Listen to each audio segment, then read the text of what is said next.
বিভিন্ন ওয়ার্ডের আমাদের বিএনপি ও আন্দোলন সংগঠনের দায়িত্বশীল ব্যক্তিবর্গ, সম্মানিত ওলামা মাশায়েখ বৃন্দ,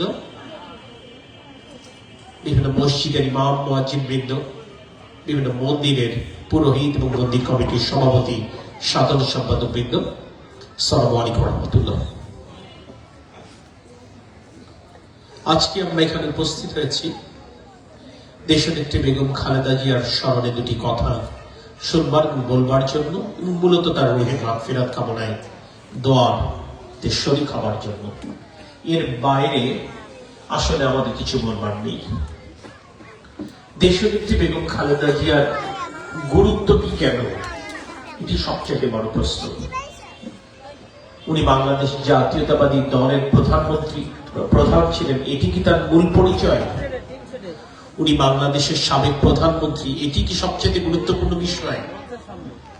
বহু রাজনৈতিক দলের প্রধান রয়ে আছেন কিংবা ছিলেন, বাংলাদেশে অতীত বিভিন্ন রাষ্ট্রপ্রধান কিংবা সরকার প্রধান এসেছেন এবং আমাদের মাঝকে বিদায় নিয়েছেন। কিন্তু শহীদ রাষ্ট্রপতি জিয়াউর রহমানের শাহাদাত বরণের পর আর কোন নেতা কিংবা নেত্রীর ইন্তেকালের সংবাদে সমগ্র বাংলাদেশ এমন ভাবে শোকাহত হতে আমরা কেউ কখনো দেখিনি। তাহলে এই মানুষটির জন্য সমগ্র বাংলাদেশ কেন কাঁদছে, এই প্রশ্নের উত্তরটি বোধহয় আমাদের জানা প্রয়োজন। যারা জানি না, যারা জানেন তারা কাঁদছে, যারা জানেন তারা এখনো শোক কাটিয়ে উঠবার জন্য লড়াই করছেন। কিন্তু যাদের কাছে অবাক লাগে, যাদের কাছে বিস্ময় লাগে যে একটা মানুষ মারা যাবার পরে সমগ্র বাংলাদেশ কেন থমকে গেল, কেন সমগ্র বাংলাদেশের শ্রেণী পেশার মানুষ ছুটে গেল তার নামাজে জানা যায়, কেন নাম না জানা রাজনীতি না করা মানুষ তার শোক প্রকাশের জন্য নিজের মতো করে তার বাসা বাড়িতে একটি কালো পতাকা ঝুলিয়ে দিল, কিংবা তার দোকানের সামনে একটি ব্যানার টাঙিয়ে দিল, কিংবা কেন অগোচরে এখনো মানুষ প্রার্থনা করছে, মোনাজাত করছে। আসলে আমরা যারা রাজনীতি করি, রাজনীতি তো মানুষের কল্যাণে, মানুষের আপদ বিপদ সুখে দুঃখে থাকাটাই তো রাজনীতি। মানুষের জীবনমান উন্নয়নে ভূমিকা রাখাই তো রাজনীতি। কিন্তু আসলে আমরা যারা রাজনীতি করি, আপনারা যাদেরকে রাজনীতি করতে দেখেছেন কিংবা আপনারা যারা রাজনীতি করতে দেখেন, তারা এই কাজটি কতজন করে? যারা করে তাদেরকে আপনারা মনে রাখেন, তাদেরকে আপনারা মূল্যায়ন করেন। যারা করেন না তাদের কথা কেউ আমরা স্মরণেও রাখি না। যারা করে তাদের কথা আমরা স্মরণ রাখি বলে তাদের মৃত্যুর পরও প্রতি মুহূর্তে তাদের জন্য দোয়া করি বলেই তো আজও এই অঞ্চলের মানুষ তরিকুল ইসলামের নাম স্মরণ করে, তরিকুল ইসলামের জন্য মোনাজাত করে। ঠিক তেমনি আজও এই অঞ্চলের মানুষ জিয়াউর রহমানের জন্য দোয়া করে, জিয়াউর রহমানের জন্য মোনাজাত করে। আর গত 8টি বছর দেশের নেত্রী বেগম খালেদা জিয়া অসুস্থ হওয়ার পর থেকে প্রতিটি ঘরে তার সুস্থতা কামনায় দোয়া হয়েছে। আমরা যেমন মসজিদ মাদ্রাসায় দোয়ার ইন্তজাম করেছি, বিভিন্ন মন্দির ও বিশেষ প্রার্থনা সভার আয়োজন করা হয়েছে। এর কারণটি কি? এর কারণটি হচ্ছে আজকে আমরা যারা এখানে উপস্থিত, আমরা বিভিন্ন জন বিভিন্ন গ্রাম থেকে এখানে এসেছি। কেউ মোটরসাইকেলে চলে এসেছি, কেউ ইজি বাইকে চলে এসেছি, কেউ সাইকেল চালিয়ে এসেছি, কেউ বা ভ্যানে এসেছি, কেউ বা হেঁটে এসেছি। যেই পথ দিয়ে আপনি আসেন না কেন, সেই পথটি আজকে যখন এই কোচবিহার ইউনিয়ন পরিষদের সামনে এসে মিলেছে, সেই পথটি যেখান থেকে শুরু হয়েছে আর যেখানে শেষ হয়েছে, সেই পথ তৈরির পেছনে আমাদের প্রয়াত নেতা তরিকুল ইসলামের একটি ভূমিকা রয়ে গেছে। আজকে কচুয়া ইউনিয়নের ঘরে ঘরে বিদ্যুৎ পৌঁছে গেছে। এটা আজকের ঘটনা না, 2006 সালের মধ্যেই প্রতিটি ঘরে বিদ্যুৎ পৌঁছে গেছে। সেটাও তরিকুল ইসলামেরই অবদান। একজন প্রধান শিক্ষক বললেন তার স্কুলের এমপিও ভুক্তির কথা। প্রতিটি স্কুল, প্রতিটি কলেজে এমপিও ভুক্তি বলেন, নতুন পদ সৃষ্টি বলেন, কিংবা সরকারি করণ বলেন, সেখানে তরিকুল ইসলামের হাতের ছোঁয়া রয়েছে। আজকে তাই এই অঞ্চলের মানুষ তরিকুল ইসলামের কথা স্মরণ করে। সেই তরিকুল ইসলামের সন্তান হিসেবে আমি দায়িত্ব নিয়ে বলছি, তরিকুল ইসলাম এই কাজগুলো করতে পেরেছিলেন, তার মূল কারণ ছিল একদিকে আপনাদের সমর্থন, আপনাদের দোয়া, আপনাদের আশীর্বাদ, অপরদিকে দেশনেত্রী বেগম খালেদা জিয়া, শহীদ রাষ্ট্রপতি জিয়াউর রহমান তথা বিএনপি সরকারের আনুকূল্য। জিয়াউর রহমান জানতেন, বেগম খালেদা জিয়া জানতেন তরিকুল ইসলামের সাথে এই অঞ্চলের মানুষের নিবিড় সম্পর্ক। তাই তরিকুল ইসলাম যখন উন্নয়নের কোনো কথা বলেছেন, তখন জিয়াউর রহমান কিংবা বেগম খালেদা জিয়া কখনো না বলেননি। আপনাদের নিশ্চয় স্মরণে আছে, এখানে যারা উপস্থিত অনেকেই নিশ্চয়ই 2004 সালে ঈদগাহ ময়দানে সে ঐতিহাসিক জনসভার সাক্ষী রয়ে গেছে। যেই জনসভায় প্রায় লক্ষাধিক জনতাকে সামনে নিয়ে তরিকুল ইসলাম যশোরবাসীর পক্ষে তৎকালীন প্রধানমন্ত্রী বেগম খালেদা জিয়ার কাছে বিজ্ঞান এবং প্রযুক্তি বিশ্ববিদ্যালয় প্রতিষ্ঠার আহ্বান জানালেন। তৎকালীন প্রধানমন্ত্রী বেগম খালেদা জিয়া তার বক্তব্যে দাঁড়িয়ে বললেন,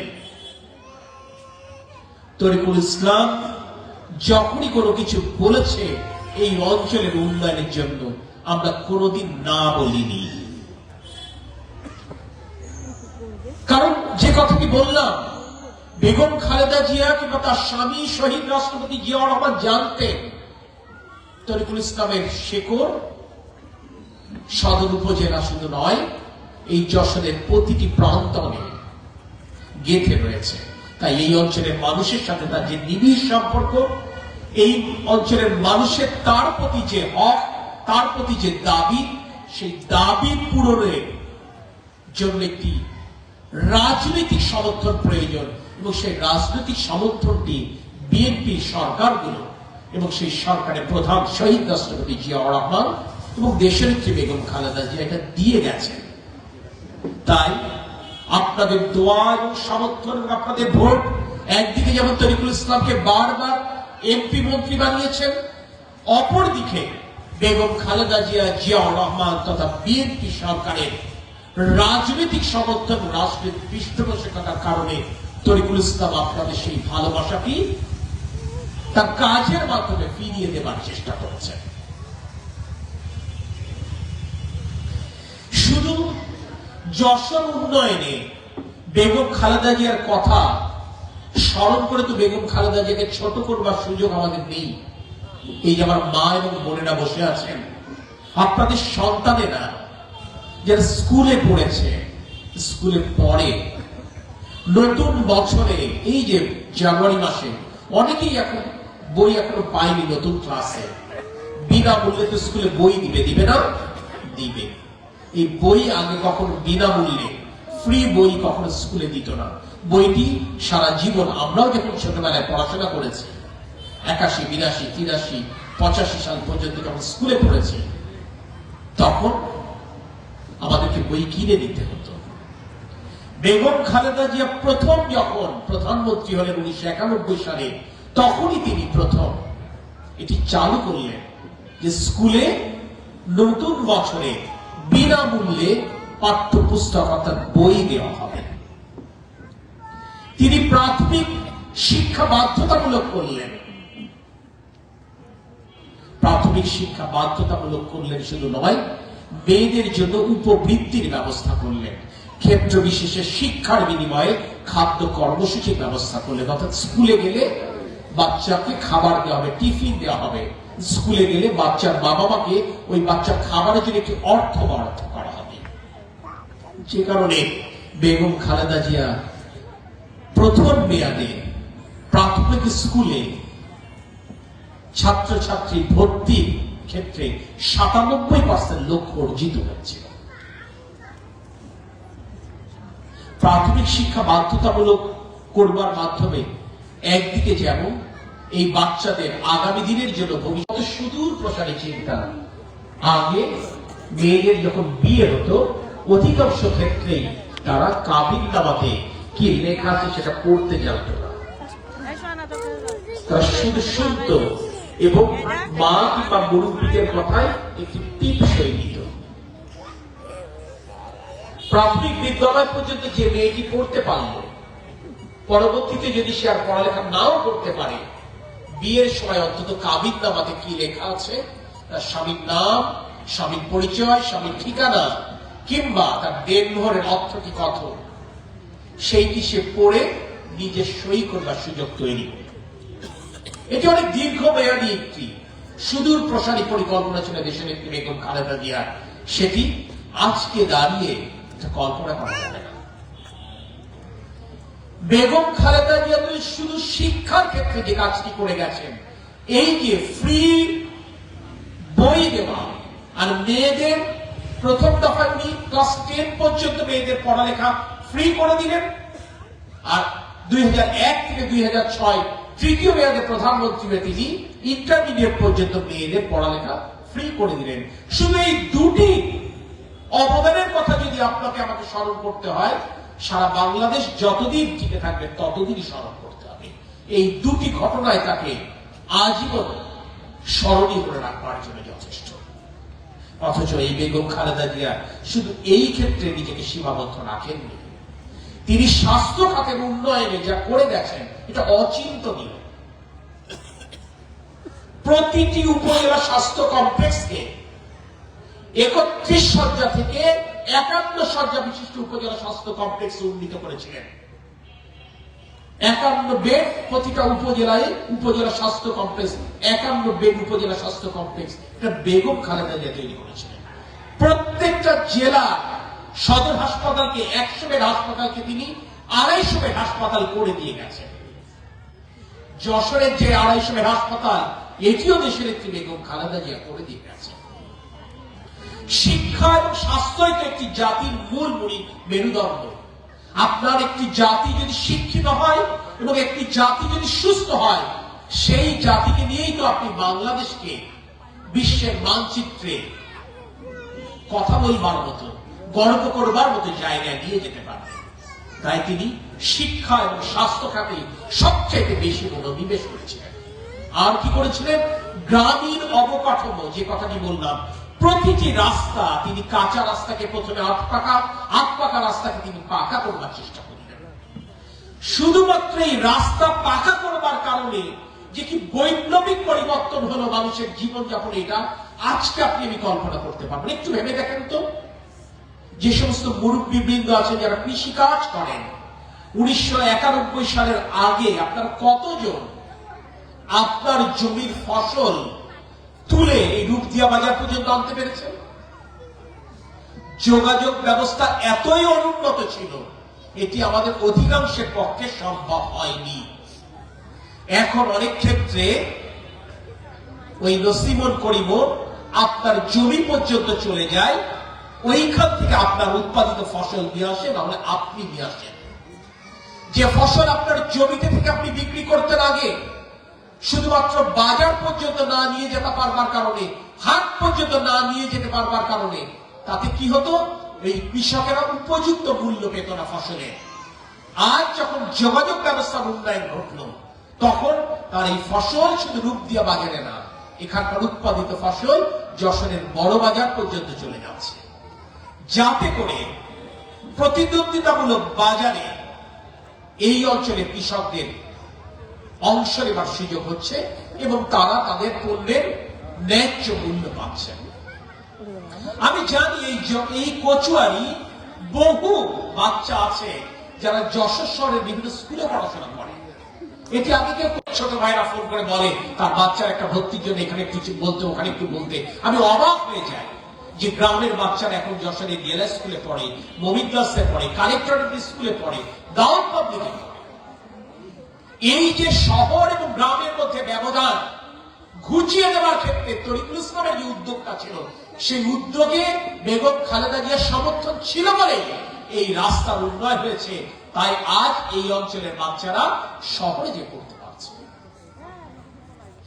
বিদ্যুৎ ঘরে ঘরে পৌঁছে যাবার কারণে আগে যেখানে হারিকেন জ্বালিয়ে ল্যাম্প জ্বালিয়ে পড়তে হতো, সেই বিদ্যুৎ সংযোগের কারণে আজকে একদিকে বাচ্চাদের পড়ালেখায় যেমন উপকার হয়েছে, অপরদিকে আপনাদের জীবন যাপনের একটা যুগান্তকারী পরিবর্তন হয়েছে। আমি তো নিশ্চিত এখানে যারা উপস্থিত তাদের প্রত্যেকের বাড়িতে কিছু না একটা টেলিভিশন তো আছে। আগে এই টেলিভিশন ব্যাটারি দিয়ে চালানো লাগতো, সোলার দিয়ে চালানো লাগতো, আজকে বিদ্যুতের আলোয় এই টেলিভিশন চলে। রেফ্রিজারেটর আছে, ফ্রিজ আছে অধিকাংশের বাড়িতে। অর্থাৎ শহরে মধ্যবিত্ত যে জীবন যাপন করে, আজকে গ্রামের মানুষের জীবন যাপনের মধ্যে কোনো পার্থক্য নেই। আমার বাবা যদি একটি মসজিদে উন্নয়নের বরাদ্দ দিয়েছে, উনি পক্ষান্তরে ওই মুহূর্তেই চেষ্টা করেছেন ওই গ্রামে কিংবা ওই ওয়ার্ডের পার্শ্ববর্তী একটি মন্দিরে বরাদ্দটি সমপরিমাণ দেওয়া। এই যে দিতে পেরেছেন, এটা কেন পেরেছেন? কারণ তরিকুল ইসলাম যেমন একজন অসাম্প্রদায়িক মানুষ ছিলেন, তরিকুল ইসলাম যেমন হিন্দু এবং মুসলমানের মধ্যে পার্থক্য করেনি, বেগম খালেদা জিয়া, জিয়াউর রহমান কিংবা জিয়াউর রহমানের দল বিএনপিও কোনদিন হিন্দু এবং মুসলমানের মধ্যে পার্থক্য করেনি। বেগম খালেদা জিয়া প্রধানমন্ত্রী থাকাকালীন বাংলাদেশের মহান জাতীয় সংসদে দাঁড়িয়ে বলেছিলেন, এটি রাজনীতির মঞ্চের কোন বক্তব্য না, তাহুরাল ময়দান কিংবা ঈদগাহ ময়দান কিংবা কচুয়া ইউনিয়ন পরিষদের সামনে দাঁড়িয়ে আমার কথা না, এটি প্রধানমন্ত্রী হিসেবে বাংলাদেশের মহান জাতীয় সংসদে দাঁড়িয়ে বেগম খালেদা জিয়া বলেছিলেন ৫৫,৫৯৮ বর্গ মাইলে বসবাসকারী আমাদের মধ্যে হিন্দু, মুসলমান, বৌদ্ধ, খ্রিস্টান বলে কোনো ভেদাভেদ নেই। কে পাহাড়ে বাস করে আর কে সমতলে বাস করে, সেটি বিবেচনায় রেখে আমাদের মধ্যে কোনো বিভক্তি রেখা টানবার কোনো সুযোগ নেই। আমরা বাংলায় কথা বলি আর পাহাড়িরা অন্য ভাষায় কথা বলে, সেই কারণে আমাদের মধ্যে কোনো পার্থক্য নেই। আমাদের সকলের একটি পরিচয়, আমরা বাংলাদেশী। এই চিন্তা চেতনা বেগম খালেদা জিয়া ধারণ করেছিলেন এবং সেই চিন্তা সঞ্চারিত হয়েছিল বিএনপি তৃণমূলে বলেই তো বিএনপির কর্মীরা মানুষকে মানুষ হিসেবে বিবেচনা করতে শিখেছে, মানুষ হিসেবে জানতে শিখেছে। আজকে মায়েদের নিরাপত্তার কথা যদি বলি, সামাজিক নিরাপত্তার কথা যদি বলি, সেই নিরাপত্তা নিশ্চিতে বিএনপি যতটুকু উদ্যোগী হয়েছে, অতীতে তো কোন সরকার তা হয়নি। বেগম খালেদা জিয়া যেমন বাংলাদেশের নারীদেরকে অ্যাসিড সন্ত্রাসের হাত থেকে মুক্তি দিয়েছিলেন অ্যাসিড বিরোধী আইন প্রণয়নের মাধ্যমে, যাতে করে যদি কোনো বখাটে যুবক কোন উঠতি তরুণীর দিকে কোন খারাপ মন্তব্য করে এবং তার পরিপ্রেক্ষিতে একটি সময় ৮০ দশকে ৯০ দশকে এরকম ঘটনা ঘটতো, প্রতিনিয়ত অ্যাসিড দিয়ে মেয়েদেরকে তার জীবন ধ্বংস করে দেওয়া হতো। এরকম ঘটনা পুনরাবৃত্তি যদি ঘটে, তাহলে তার বিচারে তার সর্বোচ্চ শাস্তির মৃত্যুদণ্ডের বিধান রেখেছিলেন বেগম খালেদা জিয়া। ঠিক যেমন ভাবে বেগম খালেদা জিয়ার স্বামী শহীদ রাষ্ট্রপতি জিয়াউর রহমান বাংলাদেশের নারীদেরকে যৌতুকের অভিশাপের থেকে মুক্তি দিয়েছিলেন।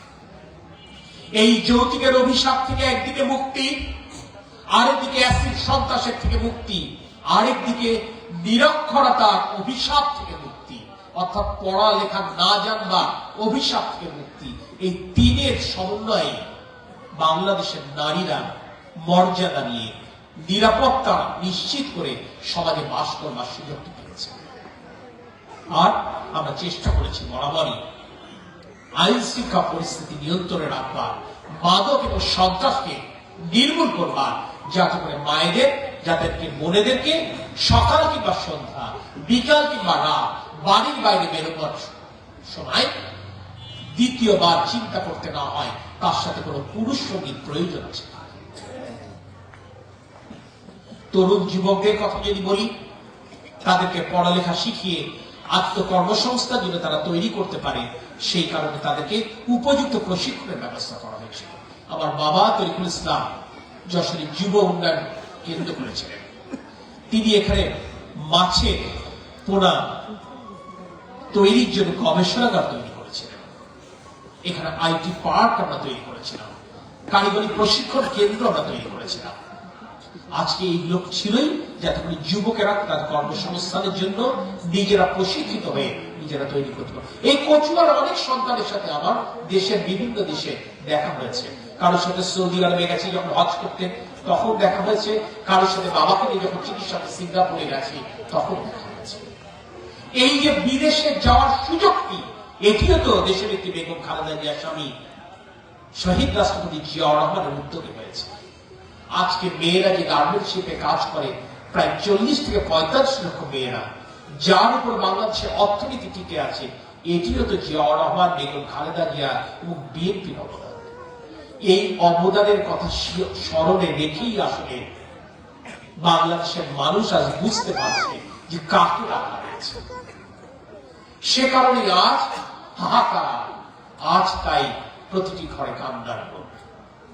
এই কান্না এবং হাহাকারের মাধ্যমে আমি মনে করি বাংলাদেশের মানুষ তার প্রিয় মানুষকে, প্রিয় জনকে, প্রিয় নেত্রীকে প্রতি মুহূর্তে স্মরণ করছে শ্রদ্ধায়, প্রতি মুহূর্তে স্মরণ করছে তার মোনাজাতে, প্রতি মুহূর্তে সে স্মরণ করছে তার প্রার্থনায়। তাই আমি আমার বক্তব্য লম্বা করবো না। আজকে আমি আপনাদের কাছে করজোড়ে মিনতি করব, আসুন আমরা যার যার অবস্থান অনুযায়ী, যার যার ধর্ম মত অনুযায়ী আমরা এই প্রিয় নেত্রীর জন্য দোয়া করি, যাতে আল্লাহ পাক কালকে আমাদের কঠিন ময়দানে তাকে জান্নাতুল ফেরদৌস নসিব করেন, এই ভালো কাজগুলোকে সাদকা জারিয়া হিসেবে কবুল করেন। আর কোচিয়া ইউনিয়নবাসীর প্রতি আমার একটি আবেদন, আপনারা দীর্ঘ 8 বছর থেকে প্রার্থনায় রেখেছিলেন, মোনাজাতে রেখেছিলেন বলেই অত্যন্ত সংকটাপূর্ণ অবস্থাতে বেগম খালেদা জিয়া অন্তত 3 বার আমাদের মাঝে ফেরত এসেছিলেন। আল্লাহর হুকুমে তার আয়ু শেষ হয়ে যাবার কারণে বিদায় নিয়েছেন। আপনারা তার সন্তান তারেক রহমানের জন্য দোয়া করবেন, যে তারেক রহমানের বাবাও নেই, মাও নেই। আজ তারেক রহমানের বাবা মার জায়গায় বাংলাদেশের বাবা মারা রয়েছে। আজ বাবা মার অবর্তমানে তারেক রহমানের অভিভাবক হচ্ছেন আপনারা, সারা বাংলাদেশের জনগণ। তাই এই তারেক রহমানকে সঠিক পথে নিয়ে যাওয়ার জন্য, এই তারেক রহমানকে সমস্ত ঝড় ঝঞ্ঝা থেকে মুক্ত করবার জন্য আপনারা আমরা সকলকে তাকে আগলে রাখবার দায়িত্বটি নিতে হবে। ঠিক যেভাবে বেগম খালেদা জিয়া একজন সাধারণ গৃহবধূকে শহীদ রাষ্ট্রপতি জিয়াউর রহমানের শাহাদাত বরণের পর বাংলাদেশের মানুষের অকুণ্ঠ সমর্থন দেশ নেত্রী বানিয়েছে, ঠিক যেভাবে বাংলাদেশের জনগণ তাকে 3 বারের প্রধানমন্ত্রী বানিয়ে তার উন্নয়নের হিসেবটি বুঝে নিয়েছে। আমি বিশ্বাস করি বাংলাদেশের জনগণ, এই কচুয়া ইউনিয়নবাসী যদি জিয়াউর রহমান এবং তারেক রহমানের সন্তান জিয়াউর রহমান এবং বেগম খালেদা জিয়ার সন্তান তারেক রহমানকে ঠিক একইভাবে সমর্থন দেন, সহযোগিতা করেন এবং দোয়া করেন এবং ধানের শীষের পক্ষে তাদের সমর্থনটি পুনর্ব্যক্ত করেন, ইনশাল্লাহ তারেক রহমানও ঠিক তেমনি ভাবে তার বাবা এবং তার মায়ের দেখানো পথে কচুয়া ইউনিয়ন শুধু নয়, এই সমগ্র সদর উপজেলার উন্নয়নে তিনি তার সর্বোচ্চ আন্তরিকতার প্রকাশ ঘটাবেন ইনশাআল্লাহ। আপনাদের সকলের আল্লাহ রহমত কামনা করে, আপনাদের সকলের দীর্ঘায়ু এবং সুস্থতা কামনায় আমি আমার কথা শেষ করছি। আল্লাহ হাফেজ। বাংলাদেশ জিন্দাবাদ। ধন্যবাদ আমাদের সকলের প্রিয় নেতা অত্যন্ত সুন্দর মূল্যবান বক্তব্য রাখার জন্য। পাশাপাশি আমাদের দেশ নেত্রী বেগম খালেদা জিয়ার দোয়ার অনুষ্ঠানে আজকে আমাদের আল্লাহ পাক রব্বুল আলামিনের কাছে আমরা ফরিয়াদ জানাই, আমাদের প্রিয় নেতাকে যাতে আগামী সংসদ নির্বাচন যাতে কবুল করেন এমপি হিসেবে।